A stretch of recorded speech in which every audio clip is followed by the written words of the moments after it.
Next one, let R capital denote the set of all real numbers. Let AI, comma Bi belongs to R. ఈ రెండు కూడా real numbers. So I అనేది 1 2 3. So ఇందులో ఏ number అని తీసుకోవచ్చు. Define FR to R, GR to R and HR to R. 3 ఫంక్షన్స్ని define చేస్తున్నారు. F అనేది R to R real numbers, G కూడా అంతే, H కూడా అంతే. Fx is like this: a1 plus 10x plus a2x square plus a3x cube plus x power 4. Gx b1 plus 3x plus b2x square plus b3x cube plus x power 4. Hx is like this: f of x plus 1 minus g of x plus 2. Okay, if fx is not equal to gx, fx gx రెండు కూడా equal కాదు అని చెప్తున్నారు. For all x belongs to R. X ప్లేస్లో ఏ number పెట్టుకున్నా కూడా, any real number, ఏ రియల్ నెంబర్ తీసుకున్నా కూడా ఈ రెండు ఈక్వల్ కాదు అని చెప్పేసి ఉంది. Then the coefficient of x cube in hx. Hx ఎక్స్పాన్షన్లో ఎక్స్ క్యూబ్ కోఎఫిషియంట్ మనం కనుక్కోవాలి. సో ఇది కూడా ఒక ప్రీవియస్ అడ్వాన్స్డ్ ప్రాబ్లం. సో ముందుగా మనం హెచ్ఎక్స్ని క్యాలిక్యులేట్ చేసుకుందాం. ఇక్కడ మనకి ఎక్స్ క్యూబ్ కోఎఫిషియంట్ అనేది ఎలా వస్తుంది అనేది. So HX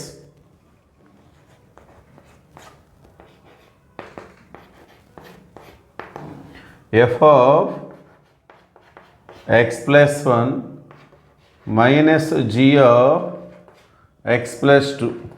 f of x plus 1 అంటే fxలో x దగ్గర x plus 1 మనం నోట్ చేసుకోవాలి. సో ఇక్కడ a1 అక్కడ x లేదు కాబట్టి అది యాస్ట్ is plus 10 into x plus 1 plus a2 x square. So x square అంటే x plus 1 whole square plus a3 x cube అంటే x plus 1 whole cube plus x plus 1 whole power 4. So ఇది f of x plus 1 అంటే minus g of x plus 2 అంటే జిఎక్స్లో x దగ్గర x plus 2 substitute చేసుకోవాలి. దాన్ని మనం minus చేయాలి. సో నేను ఒకసారి మైనస్ చేస్తున్నాను. Minus b1 minus 3x minus 3x means here 3 into X plus 2 g of x plus 2 కదా, minus b2 X square minus b2 X square means X plus 2 whole square minus b3 x cube, that means minus b3 into x plus 2 whole cube minus x power 4, that means minus x plus 2 whole power 4. So ఇది మనకి hx. ఇందులో మనం x cube coefficient simplify చేసుకోవాలి. Okay, coefficient of x cube in hx.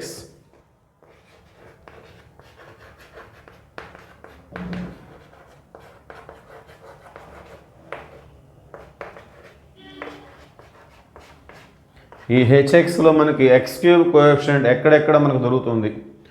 So ఇక్కడ X plus 1 whole square, ఇక్కడెక్కడ కూడా మనకి X cube వచ్చే అవకాశం లేదు. ఎక్స్ ప్లస్ 1 హోల్ క్యూబ్లో మనకి వచ్చేస్తుంది. ఏ ప్లస్ బి హోల్ క్యూబ్గా తీసుకుంటే ఏ క్యూబ్ అంటే ఎక్స్ క్యూబ్. సో స్టార్టింగ్లో మనకి ఎక్స్ క్యూబ్ వచ్చేస్తుంది. సో అది a3 ఇంటూ ఎక్స్ క్యూబ్ అన్నప్పుడు అక్కడ కోఎఫిషియంట్ వచ్చేసి మనకి a3. ఇంకా తర్వాత టర్మ్స్లో ఎక్స్ క్యూబ్ రాదు. So x plus 1 whole power 4లో వస్తుంది. సో దీని ఎక్స్పాన్షన్ మనం బైనామియల్ ప్రకారం చూసినట్లయితే 4c0 x power 4 4c0 x power 4 తర్వాత 4c1 x క్యూబ్.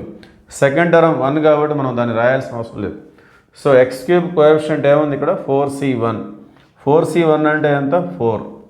నెక్స్ట్ ఇంకా పై టర్మ్స్ అని అయిపోయినాయి. క్రింద టర్మ్స్లో ఇక్కడ ఈ రెండు టర్మ్స్లో మనకి ఎక్స్ క్యూబ్ అనేది వచ్చే అవకాశం ఉంటుంది.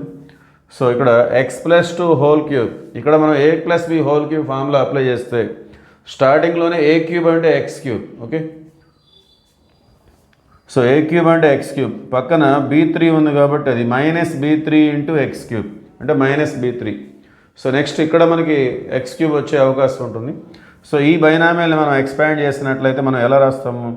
4c0 x power 4 plus 4c1 X cube into 2, ఇది సెకండ్ టర్మ్ 2 కాబట్టి దాన్ని మనం రిప్రజెంట్ చేసుకోవాలి. So 4c0 x power 4 4c1 x cube into 2. So ఇక్కడ ఎక్స్ క్యూబ్ కోఎఫిషియంట్ అంటే ఏంటిది 4c1 ఇంటూ 2, 4c1 అంటే 4, 4 ఇంటూ 2 అంటే 8. మరి ఇది మైనస్గా ఉంది కదా, అందువల్ల -8. సో టోటల్గా మనం చూస్తే a3 మైనస్ b3 4 మైనస్ 8 అంటే -4. సో ఇది coefficient of x cube in hx ఏ విధంగా ఉంది, a3 మైనస్ b3 -4. అంటే ఇది కంప్లీట్గా మనకి ఆన్సర్స్లో ఉన్నట్టుగా మనకి ఇక్కడ ఆప్షన్ ఏ 8 ఇచ్చారు, option B 2, option C -4, option D -6. అన్నీ కూడా న్యూమరికల్ ఆన్సర్సే, న్యూమరికల్ వాల్యూసే, ఇంటీజర్స్. ఓకే, సో అంటే మరి a3 మైనస్ b3 వాల్యూ మనం ఐడెంటిఫై చేయగలిగితే సో దానికి సంబంధించిన వాల్యూ మనకు వచ్చే అవకాశం. మరి అది ఎలా కనుక్కుందాం అంటే ఇక్కడ ఒక కండిషన్ ఇచ్చారు ఎఫ్ఎక్స్ జిఎక్స్కి సంబంధించి. F x is not equal to g x for all x belongs to R. X ప్లస్లో ఏ నెంబర్ సబ్స్టిట్యూట్ చేసినా, ఎటువంటి రియల్ నెంబర్ తీసుకున్నా ఈ రెండు ఈక్వల్ కాదు అని చెప్తున్నారు. సో మనం ఈ కండిషన్ తీసుకొని దీన్ని సింప్లిఫై చేద్దాం. F x not equal to g x. So ఈ జిఎక్స్ని లెఫ్ట్ సైడ్ తీసుకొస్తే ఏమొస్తుంది, అది f x minus g x not equal to 0. అంటే ఇది ఒక జీరో పాలినామియల్ కాదు అని చెప్తున్నారు వాళ్ళు. F x minus g x not equal to 0 అంటే ఎఫ్ఎక్స్ ఈజ్ ఈక్వల్ టు 0 అంటే zero polynomial. Okay, f x not equal to 0 అంటే జీరో పాలినామియల్ కాదు అని చెప్పేసి. ఓకే, సో మనం ఎఫ్ఎక్స్ మైనస్ జిఎక్స్ క్యాలిక్యులేట్ చేసుకుందాం. సో ముందుగా హైయెస్ట్ పవర్స్ నుండి మనం నోట్ చేసినట్లయితే సో ఎఫ్ఎక్స్ మైనస్ జిఎక్స్ అంటే ఈ రెండు క్యాన్సిల్ అయిపోతాయి. సో మనం మైనస్ చేస్తున్నాం. సో అందువల్ల ఈ రెండో దానికి అన్నిటికీ గుర్తులు మారిపోతాయి, minus minus minus minus. So ఈ రెండు క్యాన్సిల్. సో ఇక్కడ ఎక్స్ క్యూబ్ కామన్ తీస్తే a3 మైనస్ b3. సో ఆ యొక్క పాలినామియల్ ఇలా ఉంటుంది, a3 minus b3 into x cube. రెండవది a2x² minus b2x². X square మనం కామన్ తీస్తే a2 మైనస్ b2 x². మూడోది 10x మైనస్ 3x అంటే 7x. నాలుగోది a1 మైనస్ b1 కాన్స్టెంట్స్ ఇవి. సో ఈ మొత్తం కూడా నాట్ ఈక్వల్ టు 0 అని మనకు అర్థం వస్తుంది. F x minus g x not equal to 0 అంటే ఈ విధంగా ఉంది. అంటే ఇది జీరో పాలినామియల్ కాదు. మరి జీరో పాలినామియల్ అంటే అర్థం ఏంటి, ప్రతి ఒక్క కోఎఫిషియంట్ కూడా 0 కావాలి. మరి ఇక్కడ 0 అవుతుందా, 7 అనేది 0 అవుతుందా, 7 is not equal to 0. So ఇది మనకి తెలియదు కాబట్టి మనం మేబీ 0 అనుకోవచ్చు, ఇది కూడా 0 అనుకోవచ్చు, ఇది 0 అనుకోవచ్చు, కానీ దీన్ని అనుకోలేంగా మనం. 7 నాట్ ఈక్వల్ టు 0 కాబట్టి 0 పాలినామియల్ అయ్యే అవకాశం లేదు. మరి మనకి coefficient of x cube in HX కావాలి అంటే a3 మైనస్ b3 వాల్యూ మనకు కావాలి. ఆ వాల్యూస్ వచ్చే మార్గం ఏమైనా ఉందా అంటే మన దగ్గర ఎటువంటి సఫిషియెంట్ ఇన్ఫర్మేషన్ లేదు. ఓకే, ఎటువంటి ఇన్ఫర్మేషన్ లేదు. ఉన్న ఇన్ఫర్మేషన్తోనే మనం coefficient of x cube in హెచ్ఎక్స్ని మనం క్యాలిక్యులేట్ చేసుకోవాల్సి ఉంటుంది. సో ఇక్కడ ఈ మొత్తం కూడా నాట్ ఈక్వల్ టు 0 అంటే ప్రతి ఒక్క కోఎఫిషియంట్ అంటే 0 పాలినామియల్ కాదు. ఒకవేళ 0 పాలినామియల్ కావాలంటే ప్రతి ఒక్క ఎక్స్ కోఎఫిషియంట్ 0 కావాలి. కానీ ఇక్కడ ఎలాగో 0 కాదు, ఎందుకంటే ఇది 7xగా ఉంది ఆల్రెడీ. సో 7ని మనం 0గా తీసుకోలేం.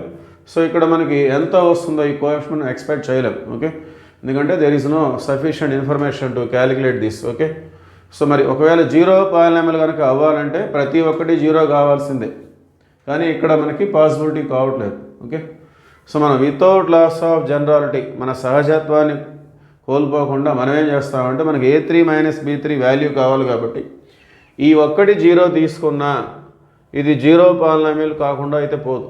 ఈ ఒక్కటి మనకి ఇది కావాలి కాబట్టి ఇదే డిసైడింగ్ ఫ్యాక్టర్ కాబట్టి ఈ ఒక్కటి మనం 0గా తీసుకున్నట్లయితే సో ఇది నాట్ ఈక్వల్ టు 0 అలానే ఉంటుంది, ఎందుకంటే ఇక్కడ already not equal to 0. So వీటితో మనకు అవసరం లేదు, మనకు కావాల్సింది a3 మైనస్ b3 వాల్యూ మాత్రమే. సో ఆ వాల్యూని మనం ఎలా తీసుకోవచ్చు ఈ కండిషన్ నుండి అంటే ఇది 0 పాలినామియల్ కాదు అంటే ఇందులో ఏ ఒక్క కోఎఫిషియంట్ 0 కాకపోయినా చాలు, ఇది 0 పాలినామియల్ కాదు. ఒకవేళ 0 పాలినామియల్ అవ్వాలి అంటే ప్రతి ఒక్క కోఎఫిషియంట్ 0 కావాలి, కానీ ఇక్కడైతే కావట్లేదు. సో మన అవసరానికి కోసం మనం ఏం చేస్తున్నామంటే ఈ ఒక్కటి మనం 0గా తీసుకున్నట్లయితే సో మీకు అనిపిస్తుండొచ్చు జీరోనే ఎందుకు తీసుకోవాలి, వేరే నెంబర్ అంటే మనకు పాసిబిలిటీ లేదు. సో మనం ఏమైనా అనుకోవచ్చు, ఎందుకంటే ఇక్కడ x belongs to R, for R x belongs to R fx not equal to gx. ఎటువంటి ఎక్స్కి కూడా ఇది రెండు ఈక్వల్ కాదు, అంటే fx మైనస్ gx అనేది జీరో కాదు. కాబట్టి ఈ వాల్యూస్ ఏమైనా కావచ్చు. ఓకే, సో నేనేందంటే దీన్ని జీరోగా తీసుకోవడం వల్ల ఇది నాట్ ఈక్వల్ టు జీరో, ఈ కండిషన్ అయితే ఏం మారదు కదా. ఈ ఒక్కటి జీరో తీసుకోవడం వల్ల ఈ కండిషన్ ఏం మారదు కాబట్టి, సో మనకు అది కావాలి కాబట్టి నేను దాన్ని జీరోగా తీసుకుంటున్నాను. a3 minus b3 is equal to zero అయినట్లయితే, సో అప్పుడు కోఎఫిషియంట్ ఆఫ్ x క్యూబ్ ఏమవుతుంది, 0 -4. సో ఇక్కడ ఆప్షన్ సి